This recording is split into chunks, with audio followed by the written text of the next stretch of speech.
How's it going, everyone? Welcome to another episode of Draft in the Future. That's Ryan. I'm Matt. And we're just two guys who really love the draft. We are data driven, film confirmed. So we look at things from an analytical point of view and then use the film to confirm what we're seeing once we can get around to doing that. Today, we are talking about our top 10 linebackers. And we're kind of excited because we take the consensus and chuck it right out a window. And we're Yes, going to be sir. curious to see what you guys think once we're done doing that. And then maybe we'll have a little mock draft fun at the end. All right, Ryan, what do we got? Yeah. All right. So like I said, we're gonna get, like Matt said, we're gonna get our top 10 on here, and there's gonna be names you've never seen before, and you're probably gonna call us crazy, but that's okay. That's what the draft's about, anyways. So let's get right into it. So Matt, I'm gonna say we actually go backwards and save the guys that are lesser known till the end, because I think the top half are pretty consensus across the board. Yeah, we're pretty in line with with chalk. So I'll start with talking about Sonny Styles, and you can add in anything as well. But to me, Sonny Styles is potentially going to end up being number one on my board overall. He has an absolutely unreal combination of size, speed, and agility. His coverage skills based off of previous positions played is great. He can dominate tight ends because of that. Also with that size and speed and that agility, he can be a guy like I'm as a Bengals fan, think of can my linebacker go toe to toe with like Lamar Jackson? And he absolutely could. And he just doesn't miss tackles. I'm pretty sure his first missed tackle was in the CFP. He missed one tackle this year. It was in the CFP in the loss that Ohio State had. It's just absurd. The quality of play that he put on film this year. And so to me, he's a no-brainer lockdown guy that is going to start in the league for as long as he's healthy. Yep. Built in the lab. Overall, good at coverage. Good enough in man, somewhere in the 60 neighborhood. So he's literally everything you could ask a middle linebacker to be, and it's probably is he the safest? I don't know who else would be safer. Now we know it comes to mind. Bailey comes to mind, but when you draft edge rushers, especially when you draft them high, like safe isn't what you want. You want a star. Your worst case scenario with Styles is you're looking at a guy who's gonna lead your team in tackles and be where he's supposed to be, and that's plenty at the NFL level. I really do think he's gonna go top 10. So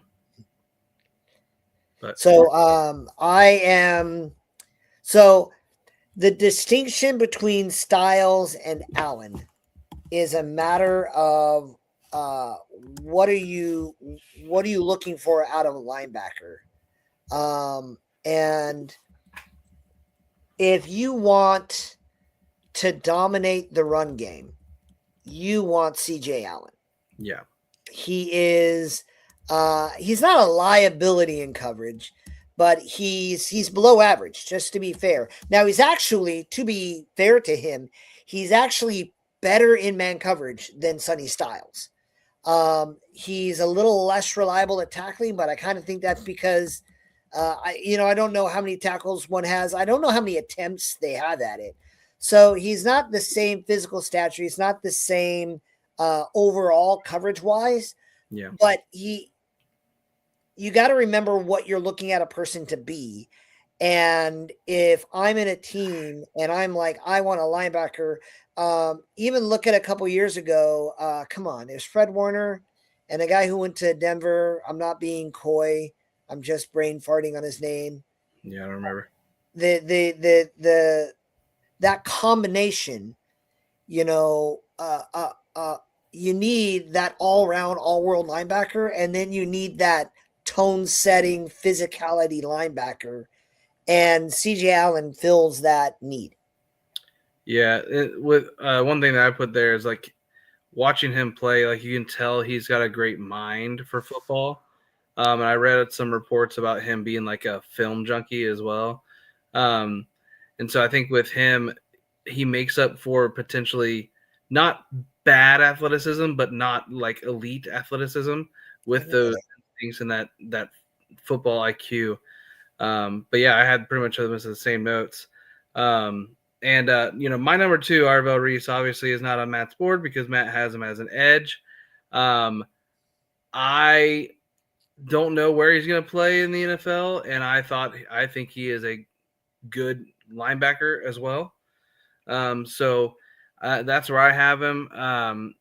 His coverage skills aren't necessarily the greatest, but he's definitely a sure tackler and an insane guy blitzing as well. So Arvell Reese is that tweener, may end up in being an edge depending on what team drafts him, but he's a physical freak, and I think he's going to go very high in this draft, possibly as high as number 2 overall. If they draft a number 2 overall, they're probably not really drafting him to be a linebacker. It'd probably be to be an edge. So we'll see there. But do you want to talk about Anthony Hill or Jacob Rodriguez? I'm going to talk about Anthony Hill because that's just kind of how the board's falling together. But a brief note on Arvell Reese. I need him to go number 2. I need him to go number 2 because I need David Bailey on my shadow team in the worst way.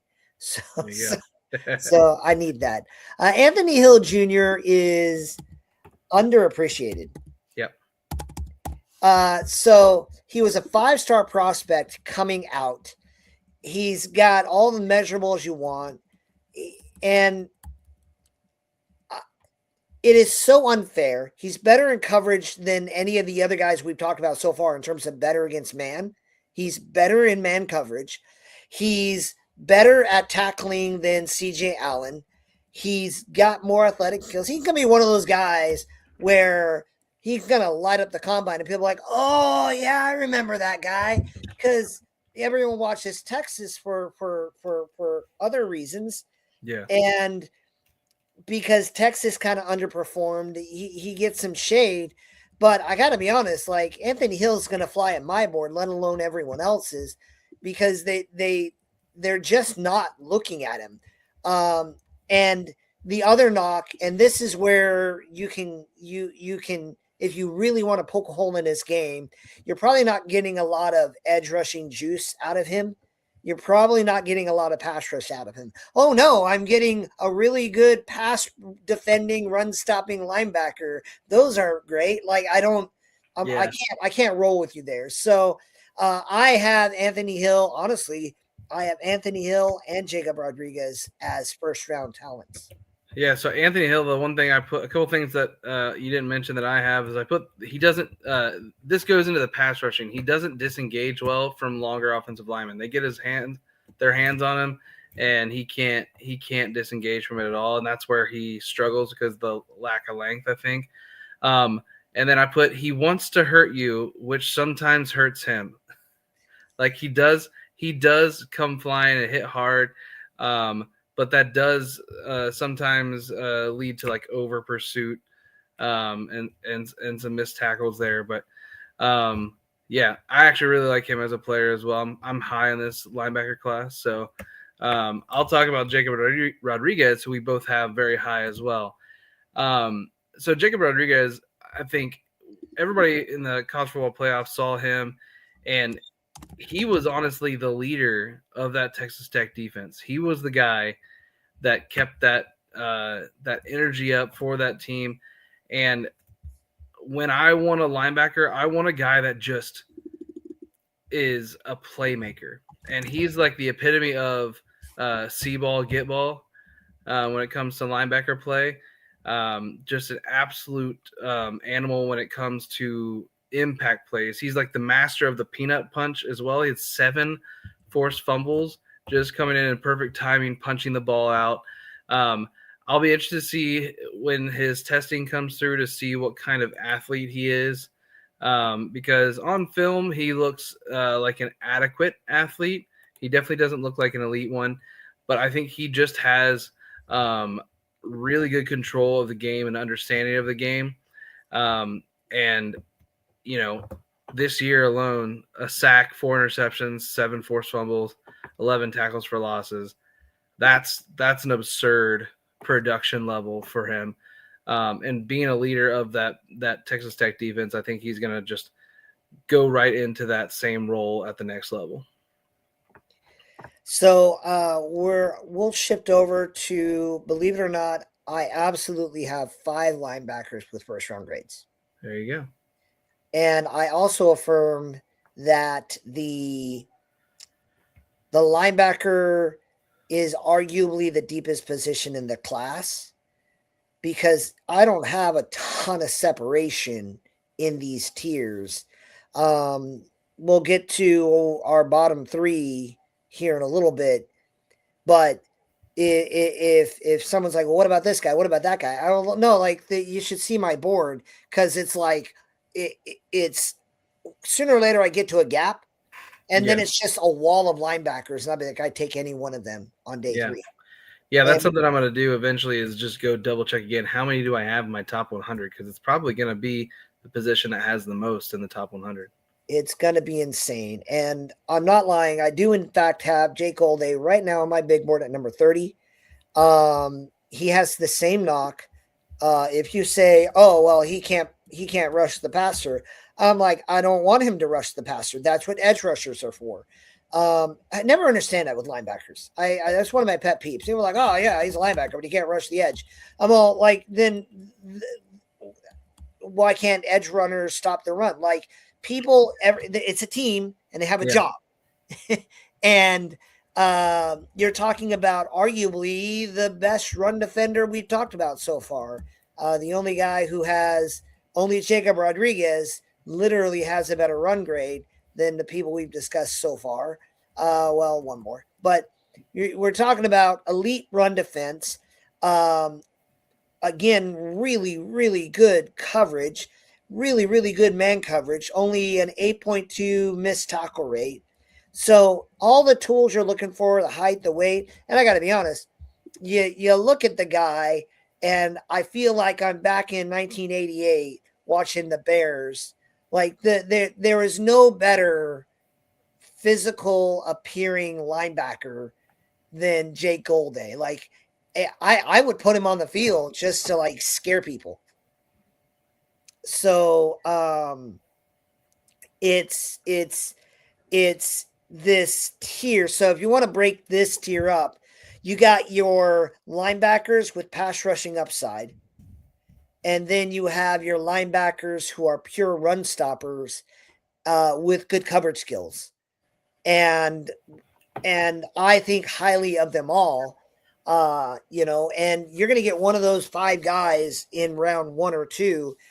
Probably Trotter will be up there as well. But you're going to get one of these guys, and you're set at linebacker for 10 years. Yeah. Yeah, Golday for me, like, I really like his story, being like a 0-star guy who worked his way up from Central Arkansas up to Cincinnati, and then he played better at the higher level than he did at Central Arkansas. I think that probably had a little bit to do with having better facilities to take care of his body better, and better coaching as well. One thing that I really liked about him was his motor. He's always going. Which is why on a lot of the film it seemed like he was the cleanup guy. Like, if a guy missed a tackle, like, he was right behind that play cleaning it up to make sure it wasn't a killer play. So yeah. All right, let's see. Well, you already mentioned him, so I'll actually talk about Trotter, who's your number 6, my number 8. You're gonna skip Murdoch? Yeah, because and then you can go to Murdoch after Trotter. So yeah, Trotter. That bloodline is great. With Jeremiah Trotter, his brother Jeremiah Trotter Jr. is on Matt's team and is in the NFL, and will hopefully get a chance to actually see the field more. But this is reportedly the guy that people think is the better of the Trotter brothers. But he's a hard-hitting linebacker. His coverage is not what you want to see. That is his knock there. And honestly, he doesn't have as much experience as a lot of these guys in terms of actual on the field starting snaps. But he does have pretty good athleticism and natural gifts, and he reminds me or not, believe it, like of Vontez Burfict. If Vontez Burfict had maybe a few less mental issues and a little bit better athleticism, this is kind of what I see. And he feels like that guy to me. I could see him going earlier, but I have him going in that like 50 to 75 range. And he's that type of guy that people are like, oh, wow, he turned out to be really, really good. And kind of like Jermaine Pratt when he went to the Bengals, who was a third-round guy who was a really good starter for us for years. But Trotter, I think, has a little higher upside. So really like him. And, yeah, Austin's art here. Definitely one of those guys that feels good about drafting. But, yeah, what any thoughts on Trotter that I didn't mention there? So nothing like comes directly to mind. So the big distinction, and I forgot to tell some people some stuff, but the big distinction, there we go, that worked out.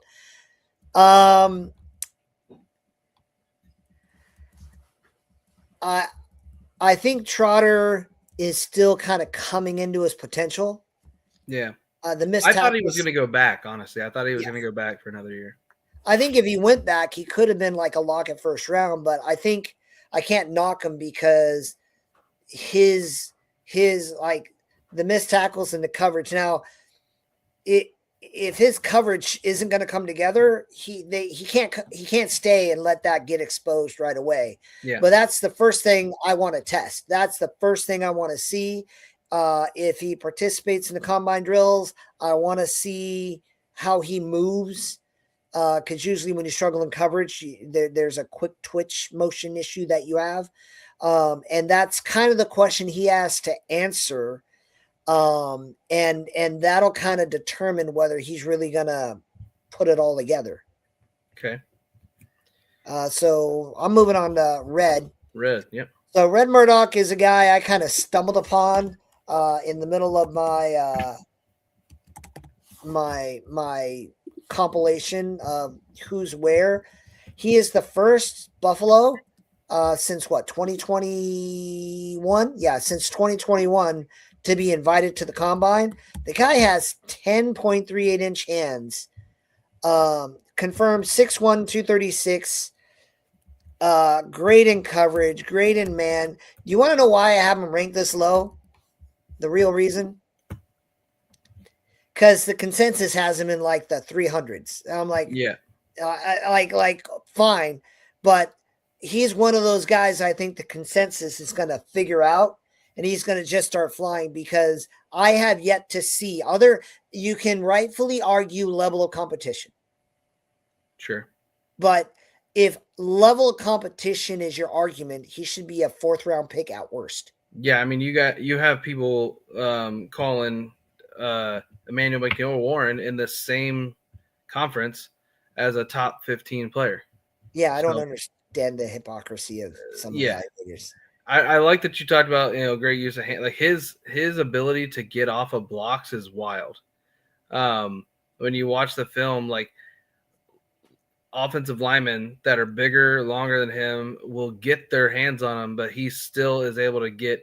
He's got really good use of his hands. He gets their hands off him to get out of that and still make plays. So I really do like him. My question with him is going to be with the combine, which Sean Dolak was snubbed last year, but Sure. I'll be interested to see the fluidity in his hips if it's there or not. So hopefully he does that agility testing.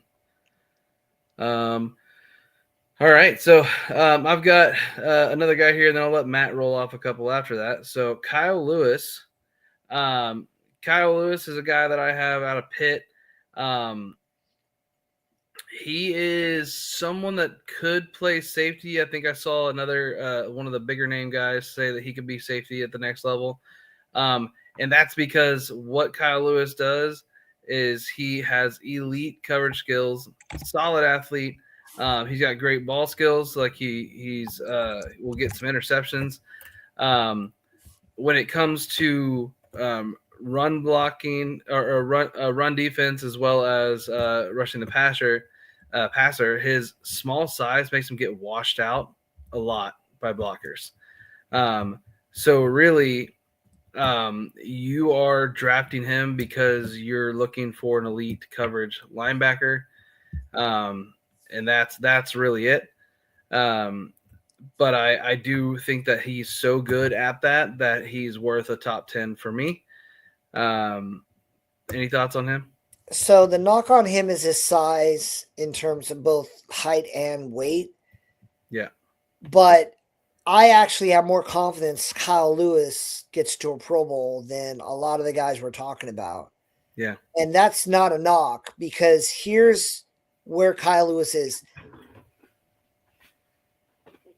You look at some guys like Arvell Reese, you got to put him on edge. If you really want him to be successful, put him in a position to succeed. Let him go attack. Kyle Lewis is a guy you never, ever, ever have to pull off the field. You want him to cover a nickel? He's got you. You want him to get in the box? He's got you. You want to blitz off the edge? He's got you. You want to blitz up the middle? He's got you. He is a great puzzle piece that a wise defensive coordinator is going to understand. I can put on the field.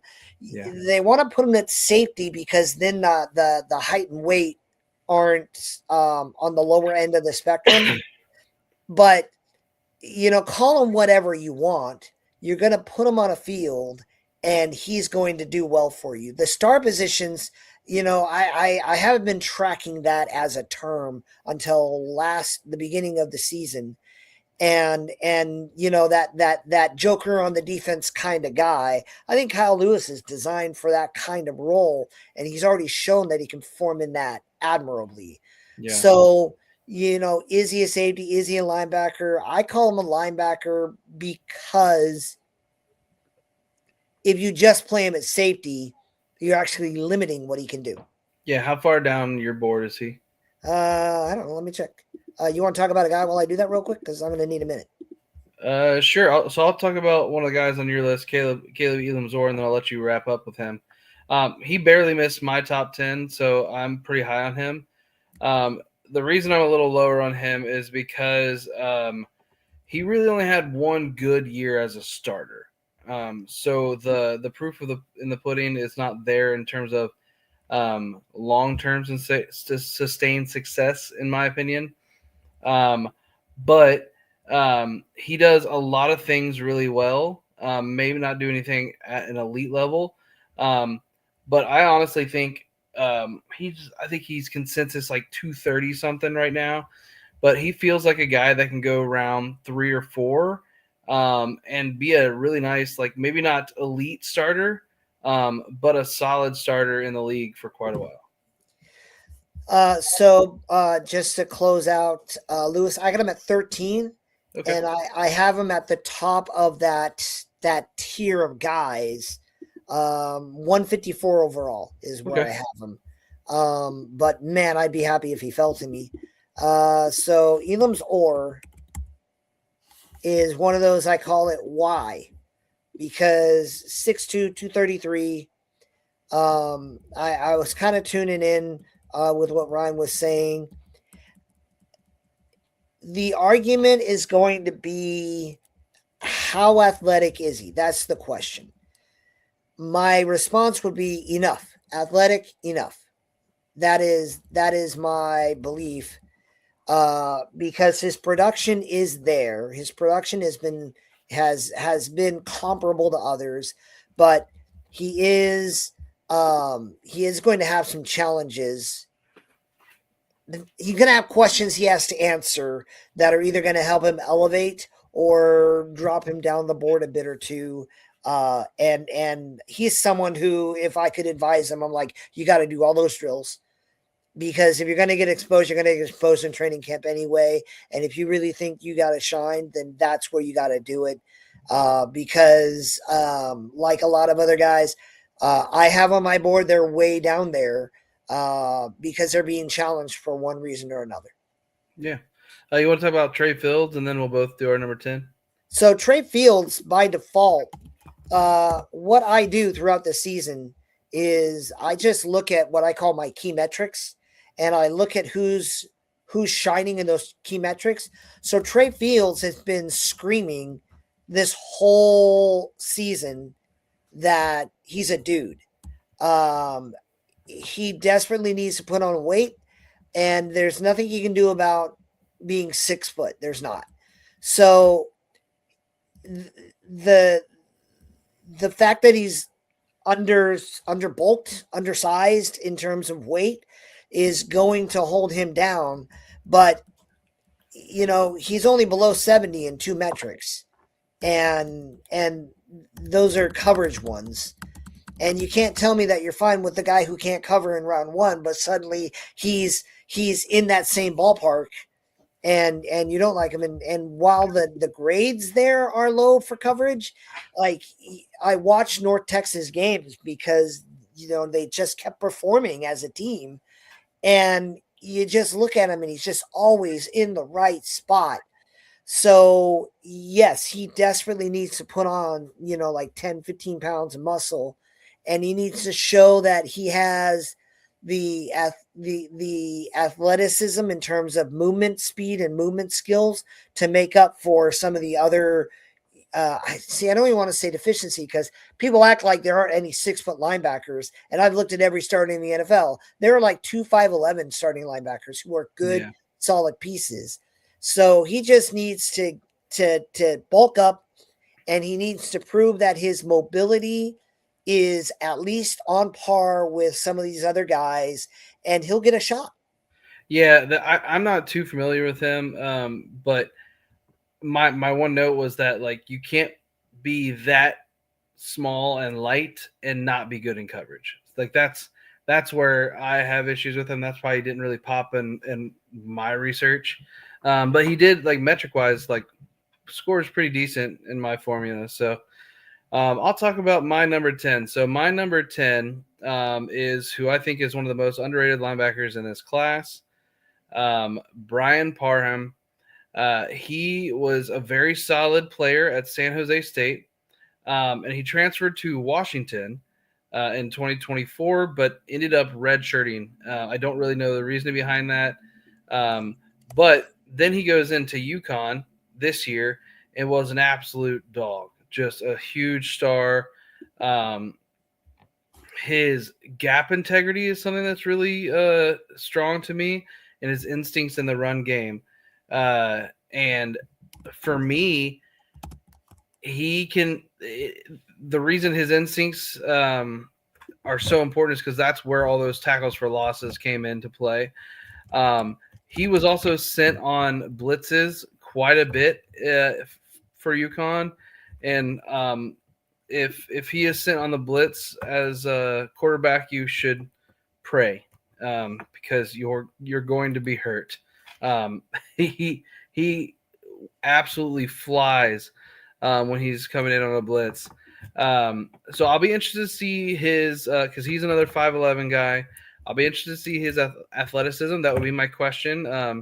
And because of the weirdness of lower level at San Jose State and only 1 year at UConn, people are gonna question that.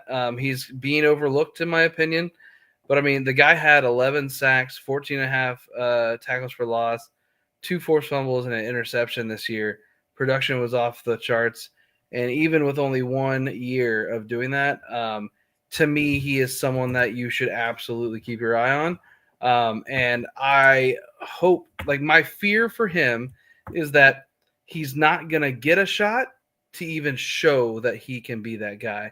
And that's the problem with some of these guys that go unnoticed, is they may not ever get a shot. But my hope with Brian Parham is that he does get a shot and he takes advantage of it, because he seems like a really hard-charging, hard-hitting guy. I want to bring up a thing. So Trent Hendrick, Ryan brought up. One quick note. I want to thank you because you've introduced me to Parham. Like he's your discovery.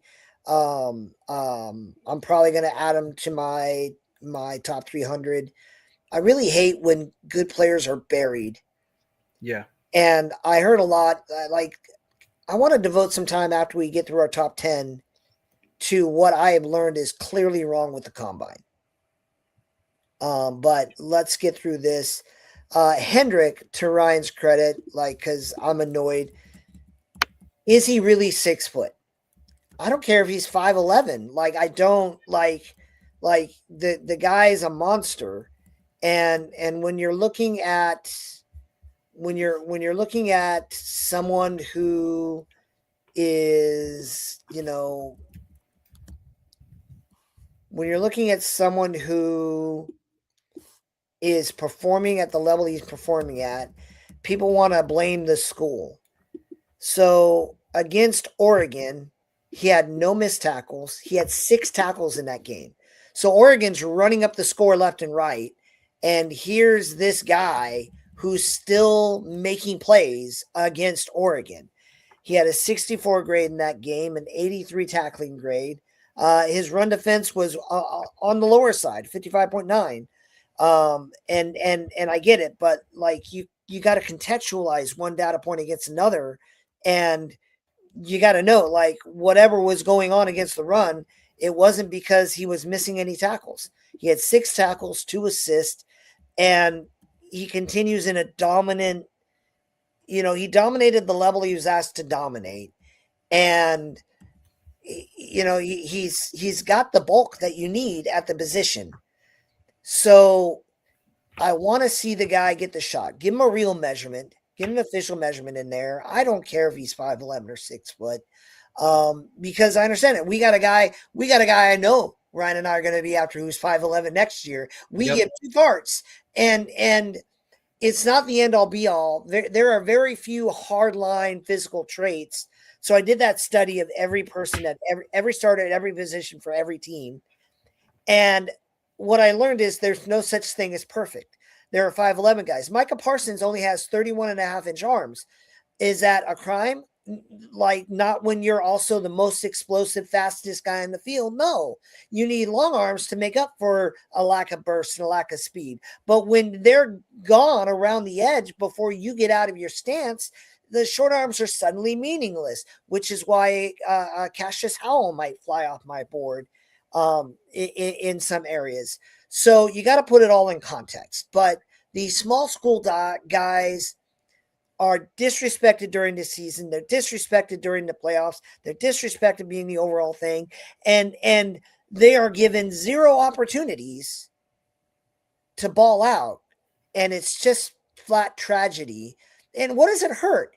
You got another 5 minutes watching a guy run around in gym shorts? Like, where are you going? Yeah. Like, let a guy put on a show. Hashtag Landon Robinson belongs in the combine. Yeah. So all of that kind of combines to the same point.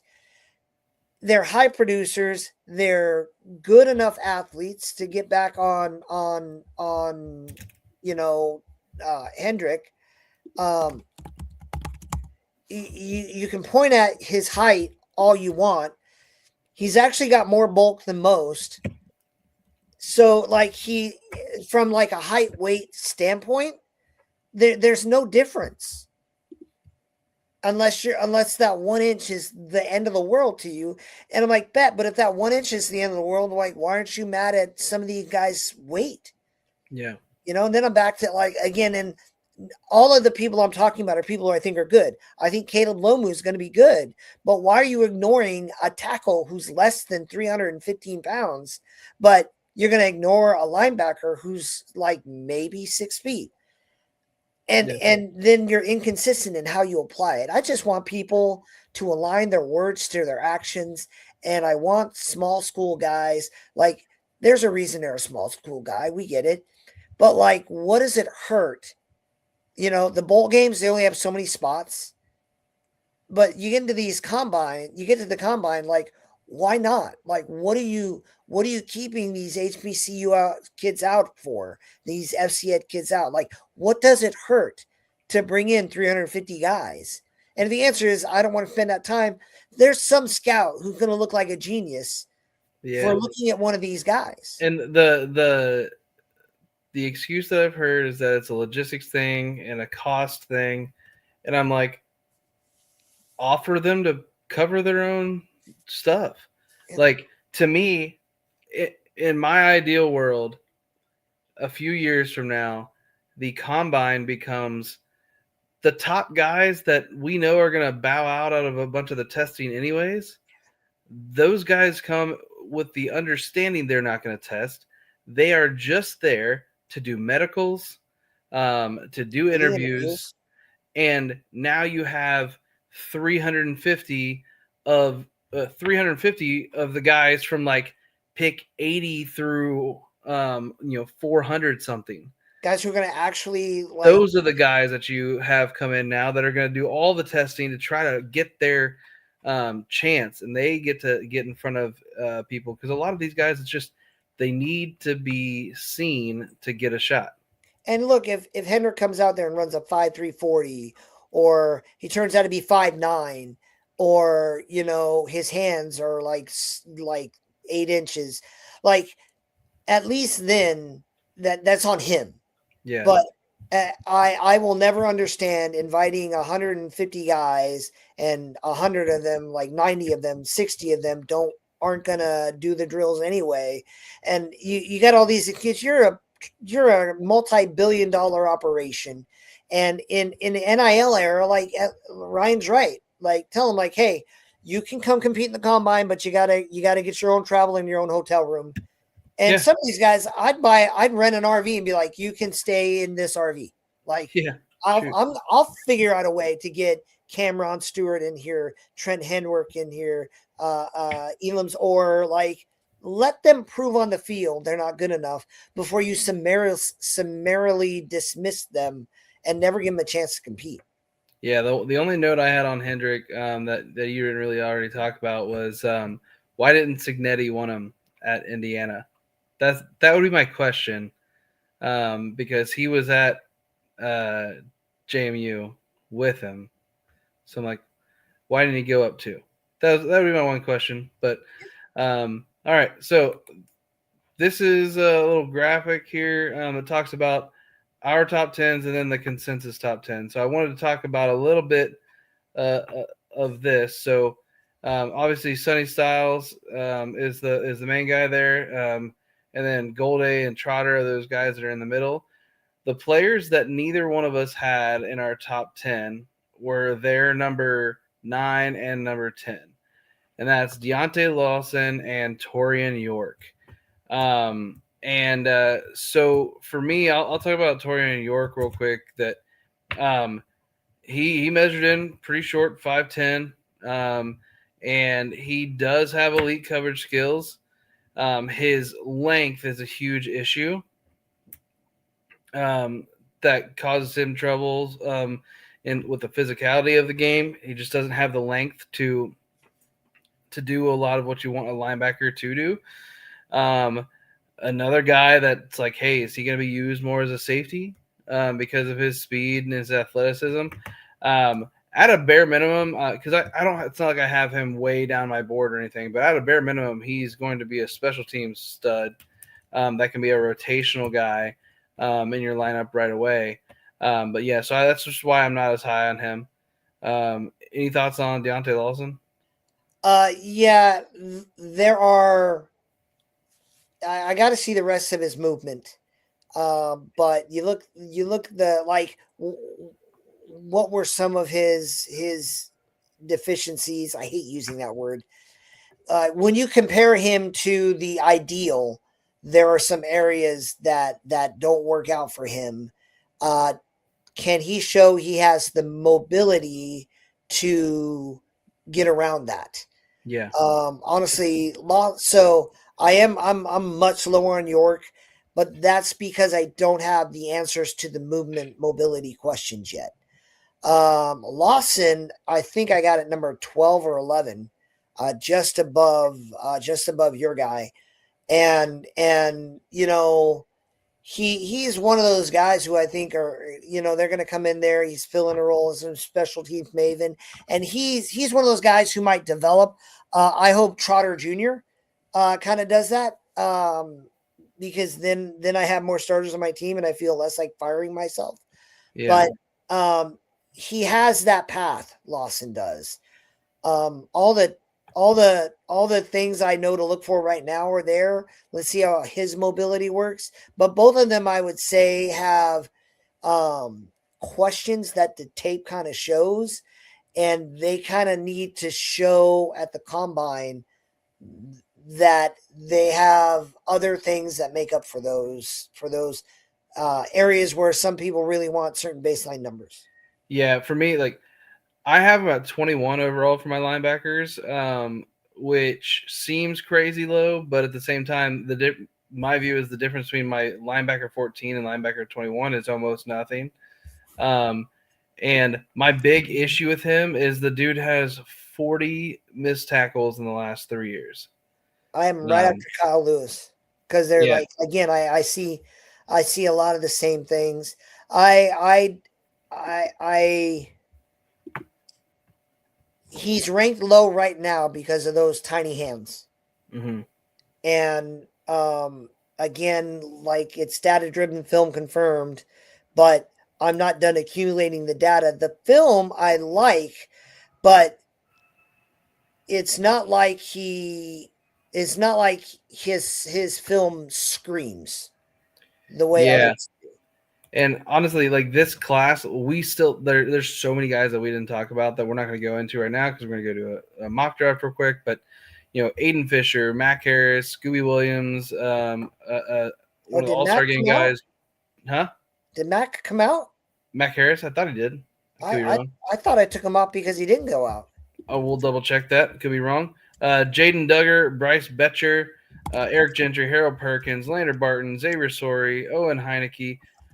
There's all these type of guys. It's such a good linebacker class. You're gonna get contributors all across the draft, and there's gonna be, like every year, there's gonna be UDFA's that make rosters because UDFA linebackers love making the roster. I need to know if he's coming out or not because he is definitely on my board if he does. Yeah. So all right. So what we're gonna do now is we're gonna do 7 rounds. Bengals, which is me, and Niners, which is Matt. I'm not going to adjust any of these settings. I'm just leave it how it is. And this is going to be, Matt, do you want to do what we would do or what we think our team would do? Geez, that's a good one. Do you have any preference? Because whenever I do mock drafts for my team, I end up going more like what I want them to do. So that's kind of where I'm at. But I think you're more of a what I think they'll do guy. Well, let's make it's too early in the year. We don't have free agency yet. Let's do what we want them to do. Later on in the year, when it gets closer to the draft, when we have free agency over, we'll do like a predictive one. So this is what we want them to do. So we're going to hit go here. And this makes it really easy for me. Makes it very easy for me. Me personally, if Caleb Downs is on the board for the Bengals and they don't take him, unless a guy like Ruben Bain or somebody like that's on the board, I'm going to crash out. He makes so much sense for our team, our defense. It's a massive hole that we have, and he's a future star. So easy pick, Caleb Downs, right there. I really wouldn't hate Peter Woods there either. Like, how mad would you be if they pass on Downs for Woods? Depends on the testing. Okay. So it comes to me for the 49ers, and is Boston there? No. Okay. Boston is the only receiver I take in round 1 if I'm a 49er. He makes a kind of sense. But we're a run-first team who finished dead last in yards per carry as a rushing offense. I believe that sacks are a QB stat. I have been convinced Sacks are a QB stat. So people, well, their pass blocking isn't that bad. That's a reflection of Brock Purdy getting the ball out, not the line doing it. Your run game is atrocious. So I'm in a real interesting spot because I got Ione. I probably have Pregnon. Can I check that out? Yeah, you should. Yep, there he Yep, is. I got Ione. I got Pregnon. But the guy who makes my life really difficult is Monroe Freeling. So here's what I'm thinking. I can put him at right tackle, and I've made my line better. And when Trent is done playing, I can move him over to left tackle. I can put him at left guard. I draft Freeling, and I can put him in two spaces. Where with Ione or Pregnon, and for the record, I like Pregnon more. I can only put them at guard, but I can't. I don't really think Freeling will be there. Are you going to let me take Freeling when I know darn well he's not going to be there?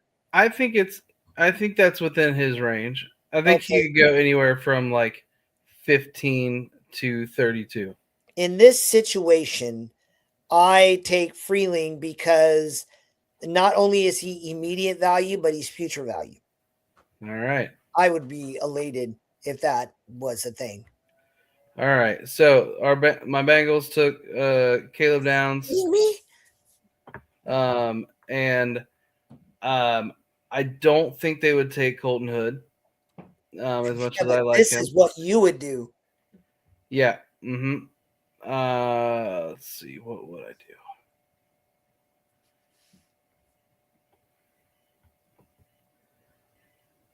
Yeah, man, that's tough. See, if Omar Cooper Jr. was here, I might have considered that because I really do like him. But honestly, with Colton Hood, he's the type of guy. He's young. He's played at boundary corner. He's played in a little bit in slot, not as much.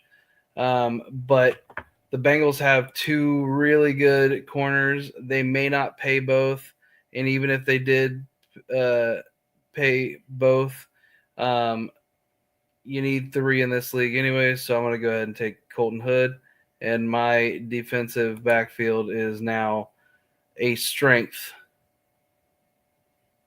All right. So let me see the wide receivers. Oh, wow. I don't think I can pass up on Elijah Surratt. I mean, there are a lot of guys I like. So you close that out. Look, we need to bolster our O-line, and we need separators on wide receiver. What are my picks, and so I got what 58, 92, and then a bunch of fourths.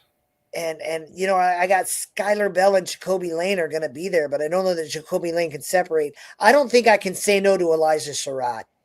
Okay. Especially with the Juwan Jennings likely gone. Yeah, like he comes in there. He's an immediate starter for our team. We definitely need to be there. Kyle doesn't start rookie guys. But we got to get better somewhere. Kind of hurts because Jennings Dunker is staring me right there in the face. But I got Freeling on the front end. Yeah. So I can use all of that depth.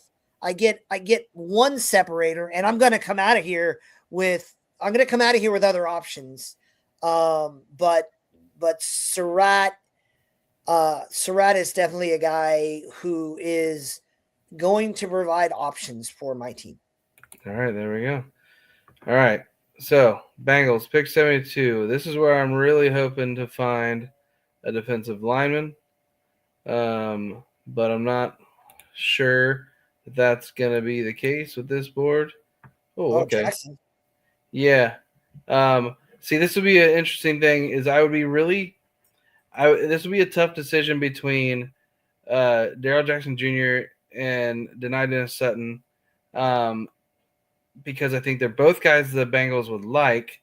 So in this case, they have the two young pass rushers, and I feel like we need a veteran pass rusher more than anything. And where I need an upgrade is at future for nose tackle.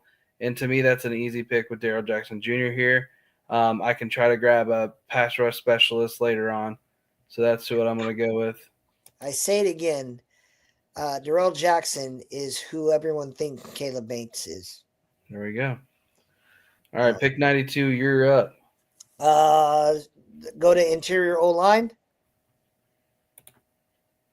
So this class, like PFF, I think Slaughter's going to be there. PFF is a lot higher on all the linemen, and rightfully so. I struggle. I struggle looking at some of these guys. What I got 168 for Logan Jones down there. Pat Coogan's up in the 143s. All right, let me say those wideouts. You said wideouts? Wideouts. You just took one. Yeah. I'm going to take Jacoby Lane, and I've fixed my wide receiver problem. Okay. I got my contested catch guy. I got my separator. You're going to take Juwan Jennings in the 3rd round. Yeah. Like, I'm going to replace Juwan Jennings with Juwan Jennings. Oh, come on. Is it going to? It's going to crap out. That's the end of the universe right there. No. That almost never happens on anyone else's PFF show. I know. Okay, well, it is what it is. Let me look at we'll look at our top 3 rounds. It's getting close to the hour anyways. That stinks. But I don't feel like restarting it this late. But so in this case, if I'm a Bengals fan, I would hope they added a linebacker, a veteran linebacker, and a veteran edge in free agency. And if they did, that allows me to beef up my defensive backs. And then now I've got a nose tackle to add in. I'm really happy here. And then pick 4, round 4 is probably going to end up being a slot wide receiver. And I'm probably going to end up grabbing another pass rush interior guy here, like a Landon Robinson. Skylar Gill Howard, maybe Grayson Halton, depending on how far they fall. Maybe a backup quarterback and maybe a running back like a Terrion Stewart. And then what if this was your haul for your first 3? So that's as close to a dream scenario, especially when you look at it position wise, because those are the 2 things I want the Niners to do: fix your run game, and that's an offensive line problem; fix your passing game, and that's a separator problem. And then round 4 is when I would beat the living heck out of my interior O-line. I think Pooney deserves a shot. Freeling I would put on the right side, and then bring in, bring in a center to compete, and bring in a guard who can compete. In a dream world, like I would have waited on Lane one more pick. Like, because I think he or Bell would have been there at 127. If Brian Parker is there in round 3, I sprint to the podium to get him, and then I got a lot of potential working for me in that regard. But the round 4 would be me beating up the interior O-line, and then round 5 is when I would take a flyer on someone I felt high on. At literally any position, because you need depth, probably linebacker for that reason. I know a lot of people are like, oh, they need another interior line. For me, if they draft interior D line in the first 3 rounds, I kind of feel like they'll be admitting they busted on 2 guys who I got no problem with the D linemen. I get it. Williams, if you want Williams to be a sack king, then you don't know why the Niners drafted Williams. Yeah. So there's room to grow, but that's kind of what I'd want to see. But I'd be pretty over the moon with that 1, 2, 3 right there. There you go. All right, so we just talked about a lot of players and a lot of linebackers that people maybe don't know.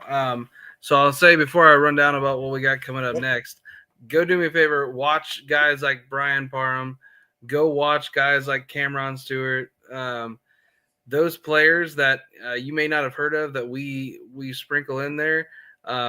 We sprinkle in for a good reason, and we just hope that they get a shot. But let's see. Next week, Combine starts next week, which is really exciting. That's a dream of mine to go to the Combine as like a credentialed person at some point, just to be able to do some interviews and stuff like that. So we'll see, hopefully down the line. But next week, this same time, we're going to talk corners and safeties top 10. So we're not going to be doing any mocks or anything like that. Probably going to be a little longer one to get through all those guys. And then the following week, we're going to do a Combine recap. We may end up doing like a mock or something like that then as well. But we're going to talk about the Combine, things that were players that stood out, stuff like that. And we hope to have some other exciting things coming as well. Got some potential things scheduled. So we'll announce those when they do happen. But as always, thanks for tuning in. You got anything for Matt? No, man. Thanks for hanging out, guys. All right. Well, we will see you next week for corners and safeties. Like, subscribe, and hit those notifications.